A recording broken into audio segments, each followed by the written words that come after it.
আজি আমাৰ প্ৰশ্নটো হৈছে যে এম্বুলেন্স এখন দেখিলে আমি কিয় উল্টাকৈ দেখা পাওঁ এম্বুলেন্স নামৰ শব্দটো কিয় লেখা থাকে উল্টাকৈ তাৰ প্ৰশ্নৰ আমি উত্তৰ দিবলৈ খুজিম এই ভিডিঅ'ত তো বলক ভিডিঅ'টো এতিয়া আমি আৰম্ভ কৰোঁ এই প্ৰশ্নটোৰ উত্তৰ বহুতে জানিব পাৰে বহুতে নাজানিব পাৰে তো ভিডিঅ'টো মই বনাইছোঁ নজনাসকলৰ বাবে বলক ভিডিঅ'টো আমি সম্পূৰ্ণকৈ আৰম্ভ কৰোঁ তো বলক এতিয়া আপুনি জানক যে কিয়নো উল্টাকৈ লেখা থাকে আচলতে এখন গাড়ীত যেতিয়া এম্বুলেন্স থাকিব সেই এম্বুলেন্স নামৰ গাড়ীখন অলপমান আনকমন হ'বই লাগিব কাৰণ মানুহে গম নাপাব যে এখন এম্বুলেন্স হয় নে নহয় তো চৰকাৰে ভাবিলে এখন অলপ আনকমন কৰি বনোৱা যাওক যেতিয়া আপুনি গম পাইছে যে এম্বুলেন্স এখনৰ ওপৰত এটা নীলা লাইট বা এটা ৰঙা লাইট থাকে আৰু এম্বুলেন্সখন বগা আৰু এম্বুলেন্সখনত ডক্টৰৰ চিন থাকে যে প্লাছ চিনডাল থাকিব আৰু লেখা থাকে তাত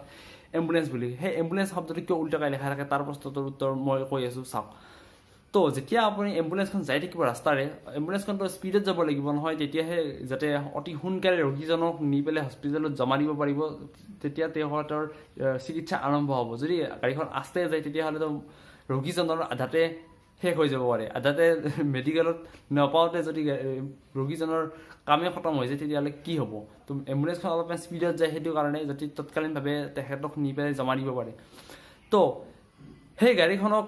যেতিয়া অলপমান বেলেগ ধৰণত বনোৱা হয় তেতিয়া সকলোৱে মানুহৰে এটা এটেনশ্যন থাকে যে সেই গাড়ীখন কি হয় কিহৰ কাৰণে আহিছে চ' আগৰ গাড়ীকেইখনে গম পাব লাগিব যে এম্বুলেন্সৰ আগত যিবিলাকে গাড়ী যাই থাকে সেই গাড়ীকেইখনে গম পোৱাৰ কাৰণে উল্টাকৈ লেখা থাকে এই এম্বুলেন্সখনৰ আগত যেতিয়া উল্টাকৈ লেখা থাকে সেই আগৰ গাড়ীকেইখনে আইনাত যেতিয়া চাব যে এখন এম্বুলেন্স হয় তেতিয়া লগে লগে ছাইড দি দিব আৰু এম্বুলেন্সখন আগবাঢ়ি যাব চ' সেইটো কাৰণেহে দিছে আচলতে আগৰ গাড়ীকেইখনে গম পোৱাৰ কাৰণে সেই এম্বুলেন্স নামটো দি দিছে যে আপুনিও চাব পাৰে যে কিয় যদি উল্টাকৈ লিখা আছে আপুনি চাব পাৰে যে শুদ্ধকৈ আছেনে নাই সেইটো আপুনি এখন আইনা এখন লৈ যাব আৰু আইনাখন লৈ যাই পেলাই আচি গাড়ীখনৰ আগত এনেকৈ দি দিব আপুনি আচিত চাব যে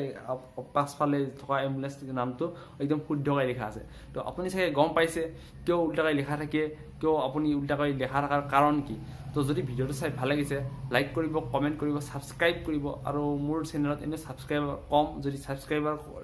কৰাৰ লগে লগে শ্বেয়াৰো কৰি দিব তেতিয়া মোৰ চেনেলটো অলপমান আগবাঢ়ি যাব তো আজিৰ ভিডিঅ'ত এইখিনি আছে